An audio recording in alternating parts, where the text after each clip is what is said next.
So it's a Sunday morning.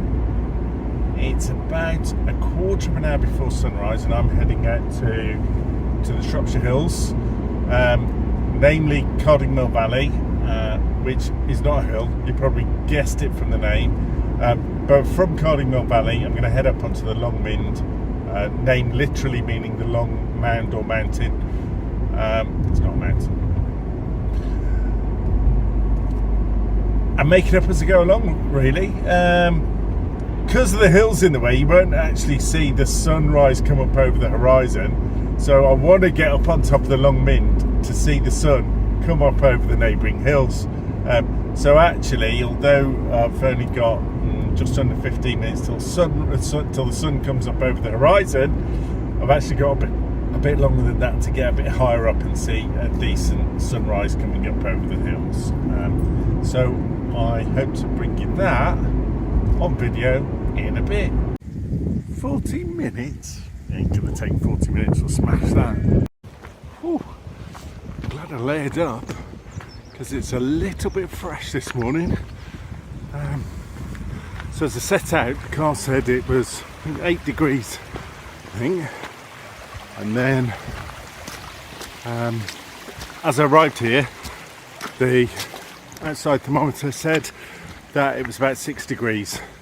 But I've only come up a few metres and already can feel the temperature's dropped and the wind's picking up, as it naturally does as you get higher.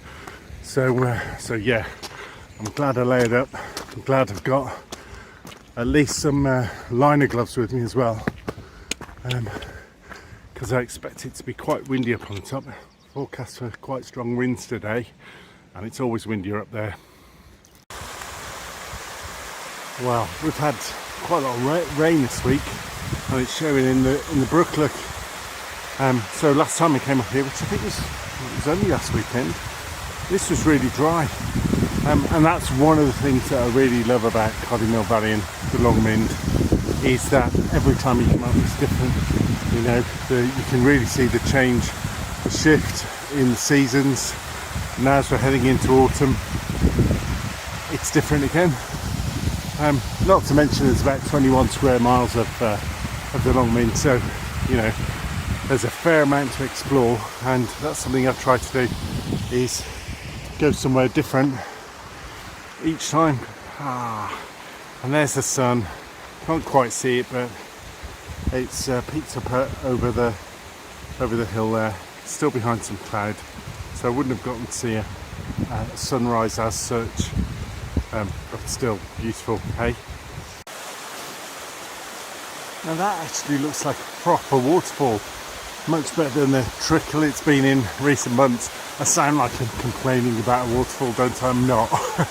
But yeah, that's a much more waterfally sight, isn't it?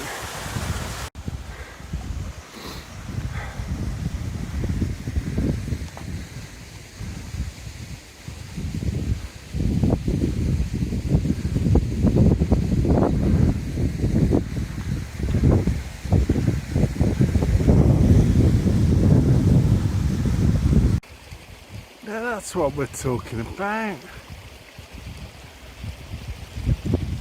Oh, yes.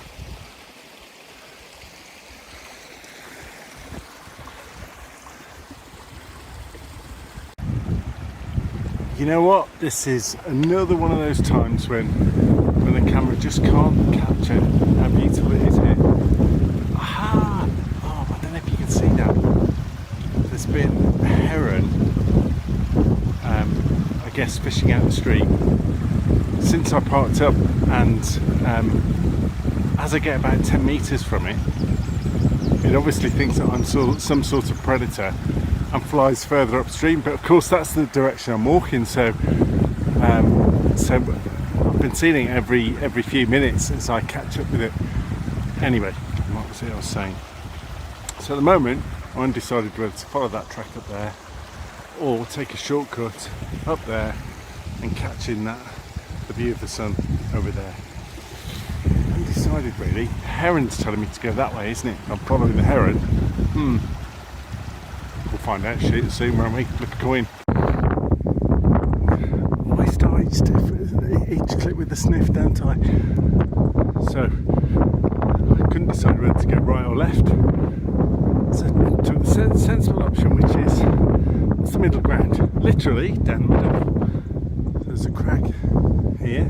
Climbed up that, and I got an amazing view. That amazing view right there. I'm not going to apologise for it. I'm here. You're not.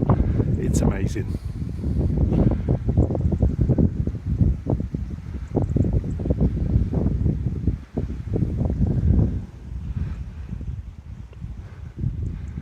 Herons up there somewhere, I guess. So I'm going to sit down now and make my breakfast, I think, and just drink that view in.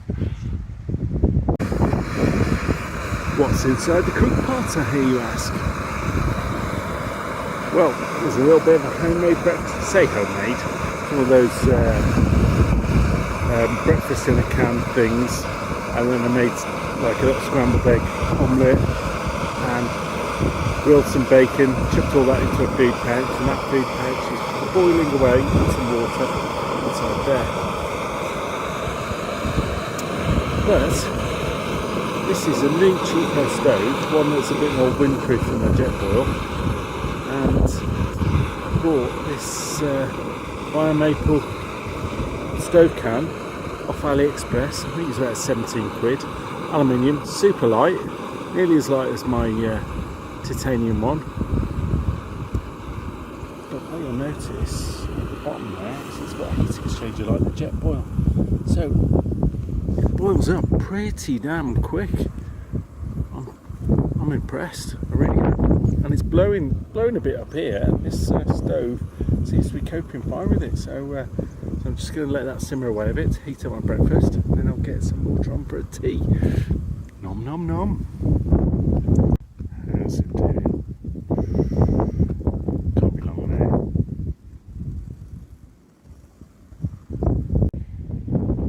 Got my breakfast in my belly. Hot cup of tea in there too. So before I set off up there, usual thing. Absolutely no trace. Able picked up a bean that I dropped. So we're good to go.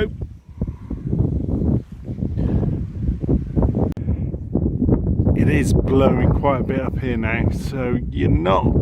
The mic's probably not going to pick up what I'm saying too well. So I'll talk right close to the mic and then just show you the amazing view I've got up here, which is why I come up here. It's amazing. Look at that.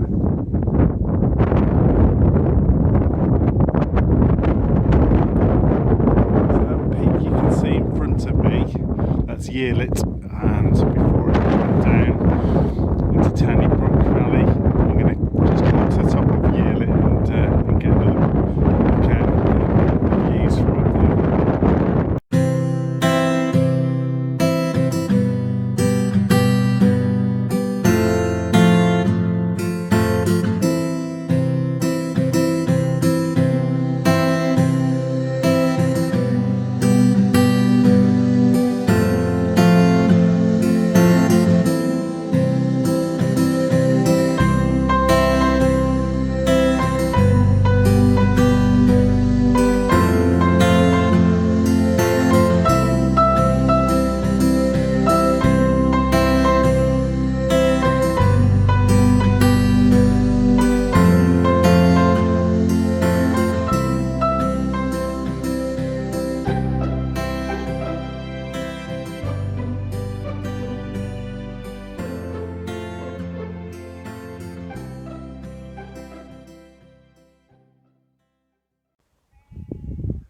Hello mate, is that your family over there?